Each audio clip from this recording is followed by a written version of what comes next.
Hello, MBAP 516 online MBA students. This is Dr. Jaros with a video explanation for how I graded Exam 2. Remember that the exam was worth 100 points, just as Exam 1 was, so that each of the 4 questions that you answered was worth 25 points apiece. Also keep in mind that when it comes to grading an essay type question, there are 3 reasons that I make deductions. One is if you say something that is incorrect. Another is if you fail to say something that is correct and should be in the answer.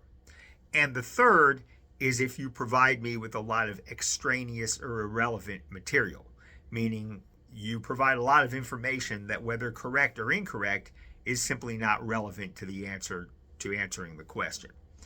Of those 3, the first 2 tend to draw the biggest deductions. The last typically involves a more mild deduction. Okay, let's look at question number 1.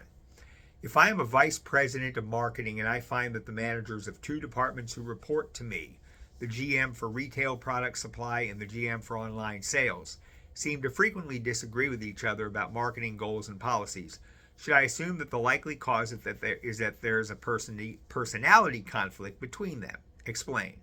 How should I handle this issue? Explain. Well, regarding the first part of the question, the answer is no. You should not necessarily assume that the cause of the disagreement between these 2 individuals is a personality conflict.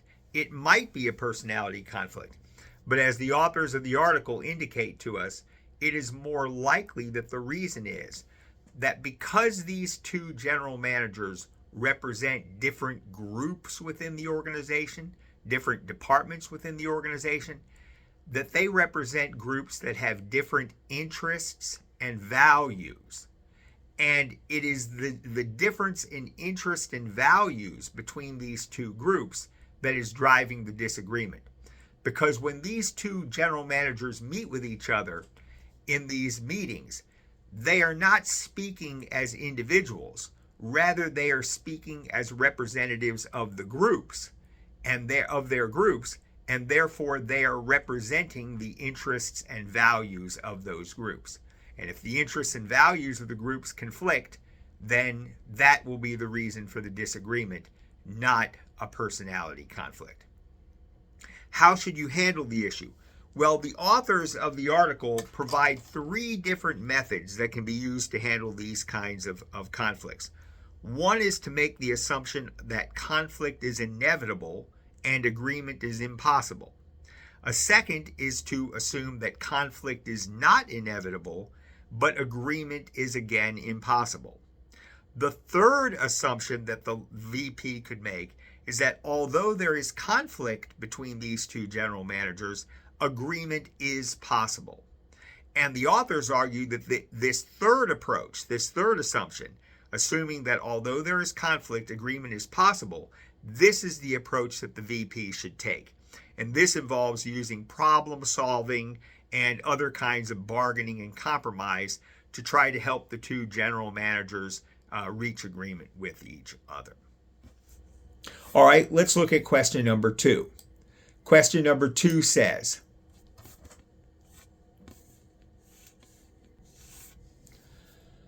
prisoners, despite being locked in jail cells, have been shown in studies to often be able to exercise power over prison guards, despite the fact that prison guards have formal authority to tell prisoners what to do. How can this be explained? Also, why do prisoner rehabilitation efforts often fail? Explain. The first part of the question comes from our article on the power of lower level participants in organizations. And what the author emphasizes is that even though prison guards have formal power and authority over prisoners, they are dependent on the prisoners for good behavior and conduct.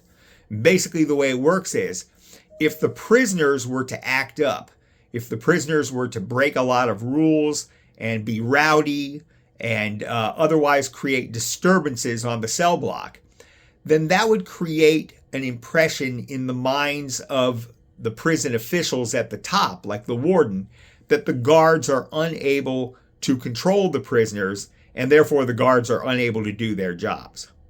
So basically, a trading relationship develops between the guards and the prisoners, whereby the guards allow the prisoners to get away with little things. They allow the prisoners to get away with things, to bend the rules in certain areas, to have extra privileges that maybe they aren't formally entitled to, in exchange for which the prisoners agree to not make a ruckus or engage in rowdy behavior that would make the guards look bad in the eyes of their superiors. So it's basically the guards' dependence on the prisoners for good behavior that allows prisoners to extract benefits and privileges and the bending of the rules from the guards.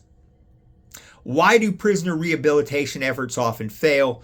Well, this was drawn from the Etzioni article, which basically argues that prisons are based on coercive power, and people, generally speaking, do not like to be subject to coercive power.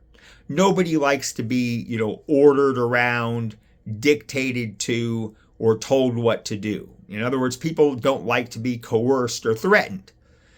And so what typically happens is when you coerce or threaten people, they respond with resistance. They respond by becoming angrier and more bitter. And so when you release these prisoners who've been subject to coercive power back onto the streets, they have an angry and bitter mentality. And it's this angry and bitter mentality that often leads them to commit more crimes, which cause them to end up being back in prison. But basically, I didn't grade this part of the question very strictly. As long as you gave a reasonable explanation for why rehabilitation efforts often fail, I didn't ding you for many points.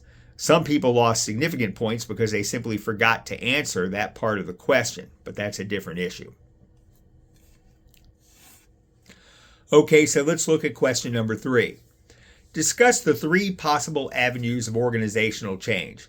Which avenue is likely to produce cooperation between leaders and subordinates? Explain. Well, Bennis talks about 5 different avenues of change. You didn't have to discuss 5, you just had to pick any 3. The 5 that he discussed were dissent and conflict, which basically means that the organization might pit individuals against each other. It might pit different groups or subunits within the organization against each other, with the belief that this kind of friction and conflict and cooperation will result in greater creativity and greater productivity.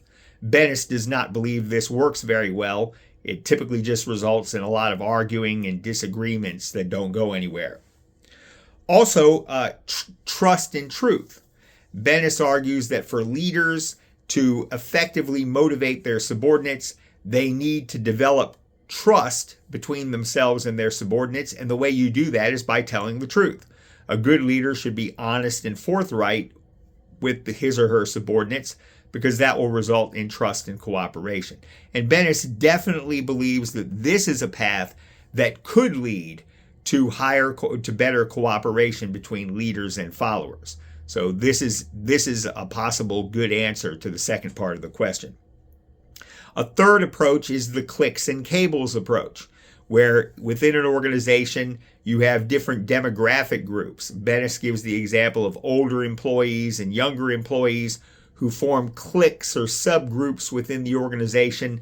Again, this doesn't tend to work very well because you just end up with a lot of conflict and rancor among the different cliques and cables within the organization. A fourth avenue for change is external events, meaning sometimes the organization doesn't have a choice. Sometimes events take place outside of the boundaries of the organization, like maybe customers, suppliers, the government might do things that force the organization to adapt and change. Or sometimes there might be environmental disasters, hurricanes, tornadoes, earthquakes that might cause the organization to have to adapt or change.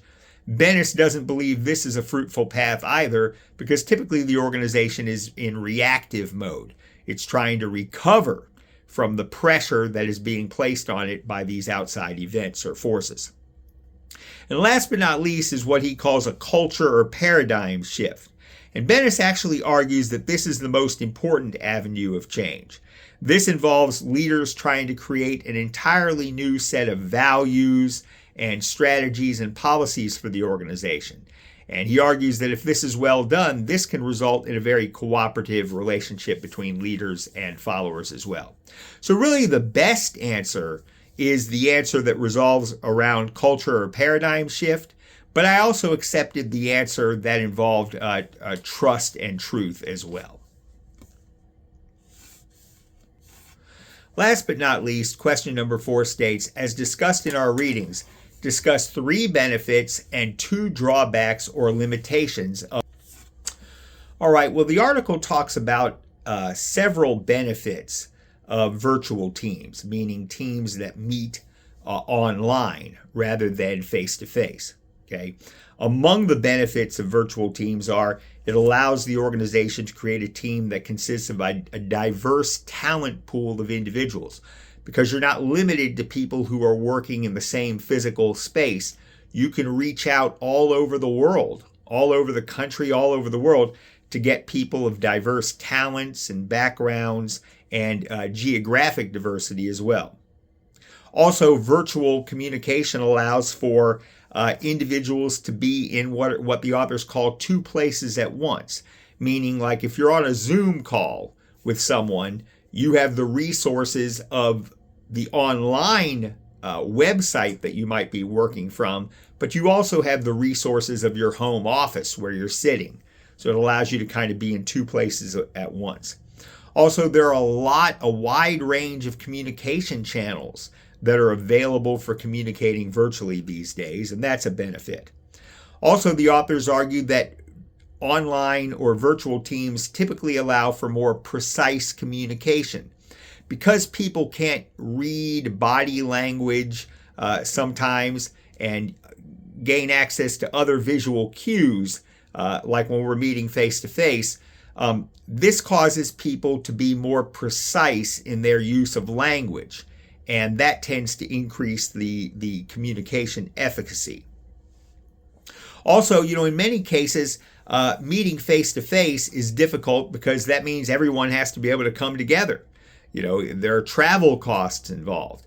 People have different schedules, and one person might be able to meet at a certain date and time face-to-face, but someone else might not be able to. So scheduling meetings can be easier if the team meets virtually, because it's typically much easier to attend a meeting virtually than it is to have to drive to a physical or travel to a physical location.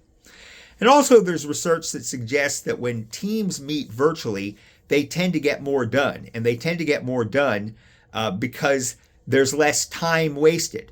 Studies show that when people meet face-to-face, they tend to spend a lot of time in chit-chatting with each other, or engaging in pleasantries or other formalities, courtesies, greetings, how's your family doing, how's your wife doing, things like that, which, are pleasant from a social point of view, but they're not very productive from a work point of view. When people meet virtually, they tend to just get down to business and minimize the chit-chat. Now, I just mentioned 5 or 6 things. You didn't have to mention all of those things. You just had to pick out any 3 of them and discuss them. What about the drawbacks? Well, there are a couple major drawbacks to virtual teams. Number 1 is not all work can get done electronically. There's a lot of work out there that still is physical in nature, such that it simply can't get done using a virtual team. Like, for example, yesterday was garbage collection day in my neighborhood, where I had to roll out, my garbage bin to the street curb, and then they rolled by in a big truck and picked it up. Well, that kind of work cannot be done using a virtual team, because the garbage is, physical garbage. It exists in the material world, not the virtual world. So that's a big limitation or drawback of virtual teams. Also, as the author indicates, there can be issues with technology. Like, a lot of virtual teams got bogged down trying to use email and email turned out to be a very unproductive way for the members of the team to communicate. So you have to be careful in terms of your choice of technology. And also, virtual teams are subject to the same kinds of social dynamics that face-to-face teams are. Meaning, in a virtual team, you might have personal friction, personal conflict, and these things have to be managed just as they must be done in a face-to-face environment. So those are some of the drawbacks or limitations involving the kind of work that can be done virtually, technological issues, and social issues. Again, you didn't have to mention all three of those. You just had to discuss any two of them. All right. I hope this explanation was helpful to you in understanding how I graded exam number 2.